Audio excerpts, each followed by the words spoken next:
My name is Makeout Shinobi, and you're watching the Hip Hop Guru. My name is Alex. This is another episode of the Sit Down on the Hip Hop Guru. Today we are in New York, and we have a very special guest in the building, Makeout Shinobi. How are you doing? I'm doing pretty good, doing amazing. So you just came off coming back from the OTR. How was that? That was crazy unexpected. Shout out to Gabe and the OTR team. Amazing. Great experience, and I'm excited for it to drop. I think, I feel like it'll be about 2 or 3 weeks. Yeah? Out, yeah. Amazing. So let's get into your story all the way to the beginning. So you grew up in New Orleans. How did that have like an impact on your upbringing and your musical influence? New Orleans is a very complex city. I love it. It's beautiful, deep, rich culture and music history. New Orleans is also plagued by violence and shitty politicians and shit like that. But I love New Orleans, man, and it's definitely influenced my darker sense of music and vibes for aesthetic because of really where I'm from. You know, it's like known for the scary voodoo stuff and all that. So, yeah. So you recently moved to New York as well. What made you want to do that instead of other cities like LA or anything like that? My biggest reason for wanting to move to New York over maybe a city like LA was because I felt like people were just a little bit less superficial out here. Like there's still a sense of realness, and I just wasn't at the time really ready to tackle the craziness of LA, and I felt like I would just get along more in a city like New York, the hustle and bustle. So that dictated my decision really to want to be here. And honestly, it just kind of happened. Like it just really was something that happened like so off a whim and so unexpected. Because I didn't really plot on it that hard. I just had a friend who bought me a flight because he felt like I was way too talented to just be living in New Orleans. And I was iffy about whether or not I wanted to come at first. And I just made the last minute decision, barely packed anything. I had like $1,000 to my name that I just saved up. And I just kind of moved out here. That was like 2 or 3 years ago. That's really, you have to take a bet on yourself and really believe in what you're going after. And if you don't do that first, nobody else will want to take the bet on you first if you do it yourself. So the move to New York kind of led to the project Conversations. Walk us through that project and what it means to you and how it came about. Conversations I was developing before I left to New York. I was recording it at a studio back home. And the project was spawned through a lot of pain and a lot of deep feelings and meditations that I was having at the time. And the project, to me, honestly, I couldn't really have anticipated the weight that it held. Honestly, I released Conversations 2 years ago, and I just spent all summer touring, seeing people from different countries who don't even speak the same language as I, singing the lyrics back to me. So Conversations took on a life of its own, really. And I'm thankful for that. I'm thankful for the people who listen and who are impacted by it. So you're talking about doing those shows. You did shows in like London, Colombia, in Mexico. So it was definitely a wild summer. We independent tour. We planned it. We put it together. It took a lot of planning. Mexico City was the first stop. Bogota, Colombia. I was with my Bogota, Colombia, London, and then Paris with my right hand man Ronnie. He's not on camera, but my executive producer and I. It was an amazing experience, and it was a first for both of us. And I really don't know any other artists at my level who have toured to that extent. And it's not to put anybody down, but it's really cool to know that, I was able to pull that off at this stage. So touring those like far away, that's awesome. What was the coolest moment on tour that kind of gave you the ultimate confidence to be who you are today? It was the stop in Mexico City. It was the first stop on the tour. And there's footage, it's out there that I post sometimes.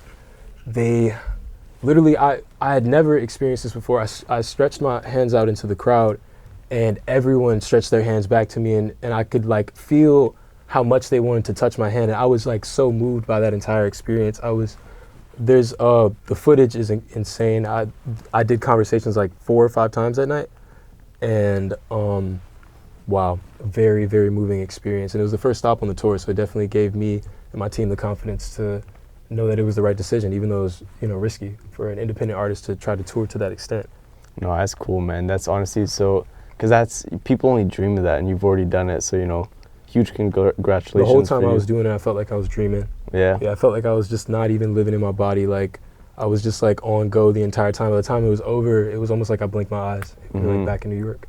Yeah, that's because like you're literally living in the moment, and it's just like, it's like a movie being played out, and you just want to enjoy every single moment. But, you know, you talk a lot. You were talking before about a lot of like pain and stuff like that. How do you overcome that and put it into the music and be able to share it with the world? That's a great question. It takes a lot. It takes a deep toll on me to, you know, like many others right now in our time, like in society. I feel like it's just the zeitgeist of our generation of it's just trauma and pain. So we have to learn how to transmute that into something beautiful, or else we'll just be spreading that sickness and that darkness everywhere. And I feel like music is the perfect medium to do that. It's why, even though music at sometimes can be very hard and very taxing emotionally and mentally, it's why I'm always so drawn to it and why I never truly gave up, because it also saved me from these deeper and harder feelings that I dealt with at times and still deal with. So it's, yeah. No, that's cool, man. So your group is called TRAUMACLUB. Yeah. So putting everything into that, what creation of the name and all that, how is it being part of that? I was a bit younger when I came up with the name, and TRAUMACLUB took on a life of its own. You know, I have friends and different people who are, you know, if you ask them, they're gonna say they TC, like they family is. It started. It is a movement. It is. I wanted something that people who resonated with my music could gravitate towards, and something they could feel as though they're a part of, and we're all a part of it. And TRAUMACLUB was born from that sense of wanting to develop a community for people who need community, in a sense. That's cool. Taking something that's normally a situation of pain and suffering and flipping it into... And it is, I'm glad you brought that up, because it is a big part of it, is destigmatizing how people feel when they hear the word. Because even when I came up with the name, I didn't really think it was so polarizing, but it wasn't until it started to take on a life of its own, I started realizing that everyone doesn't hear that word the same, like it doesn't ring the same in their ears. To me, trauma isn't something you should be ashamed of. It's what makes us who we are. We all have had to grow past things that we've dealt with, and it's a beautiful thing in a lot of ways, and that's the point of TRAUMACLUB, is to... You know, it's really interesting because a lot of people in life are very self-conscious of being different, right? Maybe you're born without, say, a finger or something like that, but that is what gives you the ultimate uniqueness of being somebody different from other people, because everybody's a copy and paste, essentially, right? Right. But that's what gives you the differentiating factor to be unique and truly who you are, you know? So to change that, it's really kind of tough, because there's so much that goes on in the human brain, you know? But taking that and putting it out into the world and being able to change lives and motivating people on stage that you're doing, you know, is a big thing, and shout out to you for that. I appreciate everyone who listens, everyone who's a part of this experience. I'm just growing as a person in real time, you know, like living in real time. So I appreciate the love that people show me for the art that I choose to create, and I feel like they're as much a part of the experience as I am when I'm in the studio making songs or when I'm on stage. You know, I just feel like a vessel for all those feelings and all those emotions, and yeah. So your recent single, TC Girls, talk to us about that, the creation of it, releasing it. How's the reception from it? We've been releasing a couple singles in lieu of the project we're releasing, TRAUMACLUB, the EP. And we released one other single before this, Something Real, and TC Girls is now the next single, and they're very different. Something Real is kind of like a disco ballad vibe, and TC Girls is like this very swag song that me and Ron just kind of like, when we're in the studio cooking up, we just be having so much fun. And that song was kind of birthed from that process. And we personally love it. It's the TRAUMACLUB anthem. A TC girl, for anybody who's wondering, is a TRAUMACLUB girl. I think it's pretty obvious, but people still ask me what it means. So to shut all the questions down, yeah, TC girl is a TRAUMACLUB girl, and it's your world. You know? I find that the girls really like the music, so I wanted to make a song that was, gas them up, make them feel good. Yeah, shout out to the girls one time. So I wanted to ask you, honestly, because like, you know, do you think there's such thing as luck in life? Yeah. Yeah, I do. I definitely believe in luck. I can't really explain luck, but I believe in it. I think that if it's a question about luck against talent, sometimes luck does prevail over talent. It happens all the time. So many people get lucky. And yeah, so I do believe in luck. I was lucky to be able to even be here today, you know, have done OTR before this. Like, it's, you know, a way to be grateful. I'm lucky to be alive. So I believe in luck. No, for sure. Because for me, it's like when opportunity meets preparation, right? Because you're ready for it, but you have to be able to be in those moments. But at the same time, you could be given an opportunity where you just take your God-given talent kind of thing and then you put it to the world and then you're able to capitalize on that moment. But luck can be your downfall for sure if you're not ready. If you're not ready to get lucky, then yeah, luck can definitely be your downfall. No, for sure. So something the fans wouldn't know about you, you know, what kind of shows do you like to watch? Or I think it's pretty obvious because my name is Makeout Shinobi. I'm really into like anime, really into shit like that. So some of my favorite animes and shit is like Naruto, Bleach, a lot of the basic shit. But I have some more niche anime that I like. I really like Afro Samurai, like really fuck with that. It was one of my favorites growing up. I love Akira, the movie. Most people who know, they know for sure. I love Berserk, you feel me? Fire ass manga.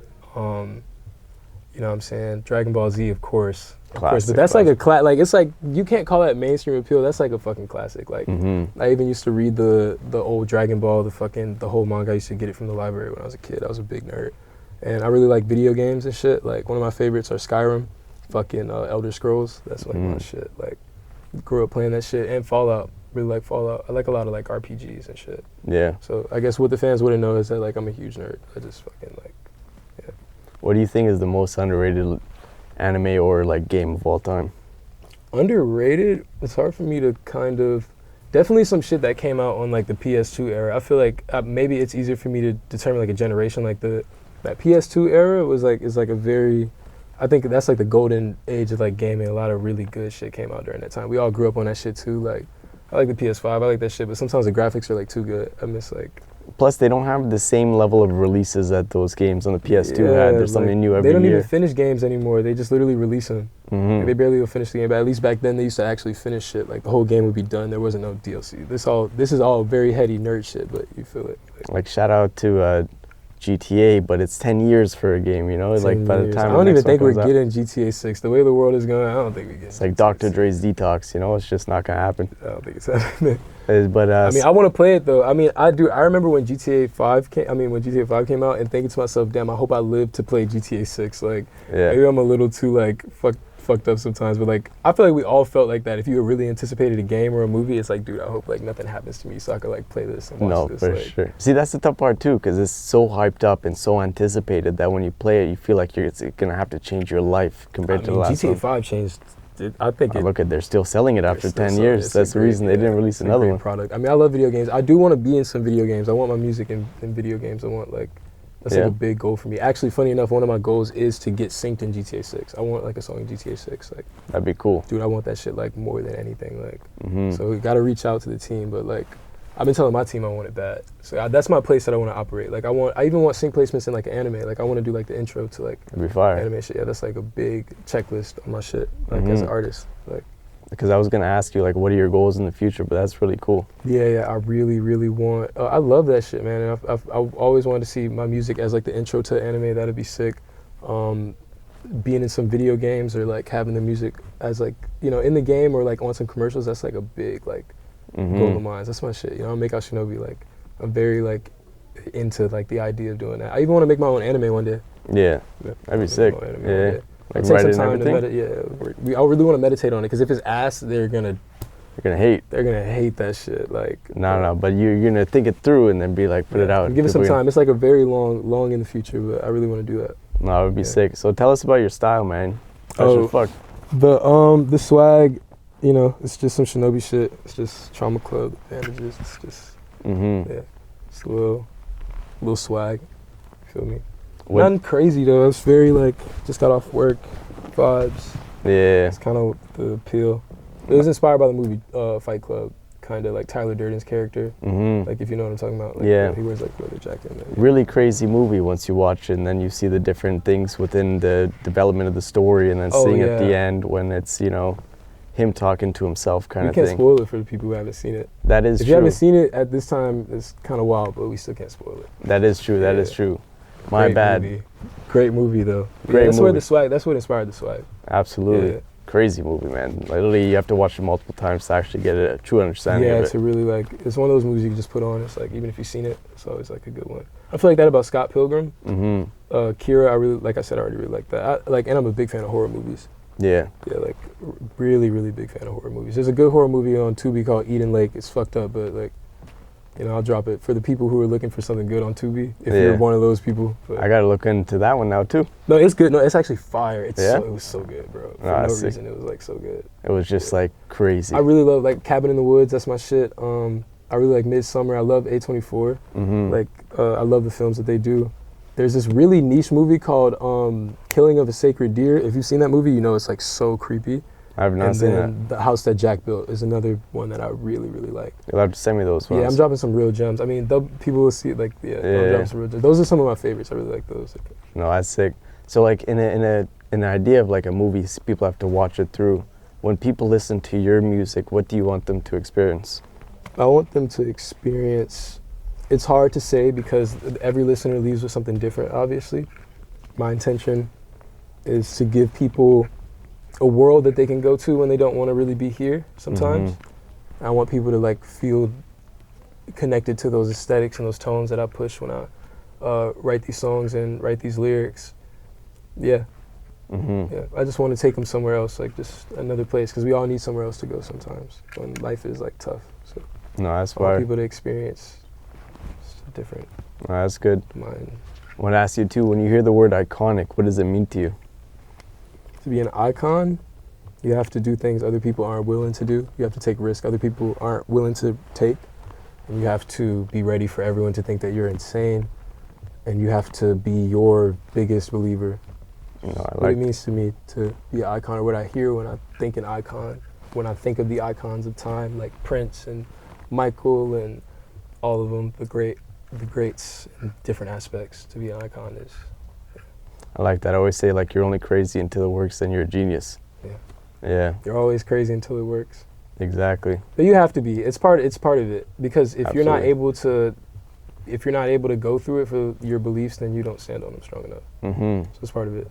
That's it, man. Cause like, It's not supposed to be easy, like at all. not at all. I think that that's one thing that a lot of people who go into music nowadays really should just know and just understand that like it is just not easy. It's not the same that it was 20 years ago, 10 years ago, whatever. Like you have to work your ass off. I have to work my ass off every day.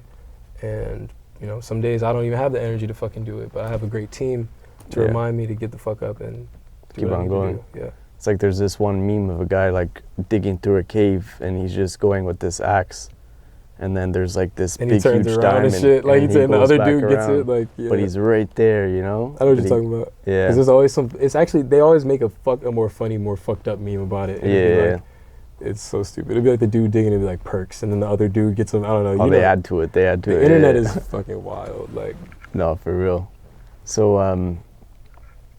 yeah, bro. What should we expect next? the project dropped TRAUMACLUB EP October 31st. It's the first time we've really kind of said the release date, because we had to change it. For those who know, if you know, you know. Very keen-eyed fans would have noticed that we changed the release date, but it's October 31st.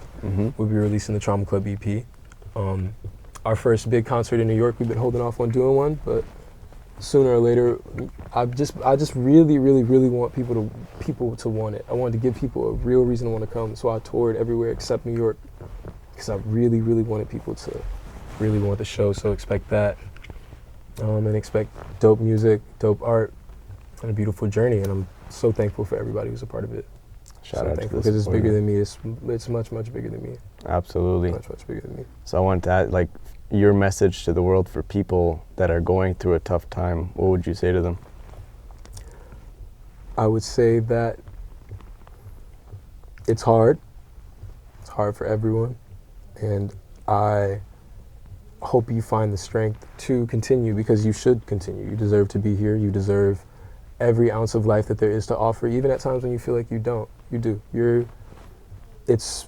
have been gifted that by the universe, living, breathing, So we owe it to ourselves to be kind to each other, to be kind to ourselves, and to just make a better fucking world. Because it just sucks right now. Like, and we all know that, so it's like we should be together more. And you know, my overall message for the world is, you know, if you're watching, this is much bigger than me, and I'm just a medium for these feelings and these emotions. And you know, I would hope that anything that I could do is just inspire you to believe in you, inspire you to try, inspire you to fucking do what you love doing. It's like, It's a beautiful message, man. I have nothing to say after that. That was perfect. And that was another episode of The Sit Down.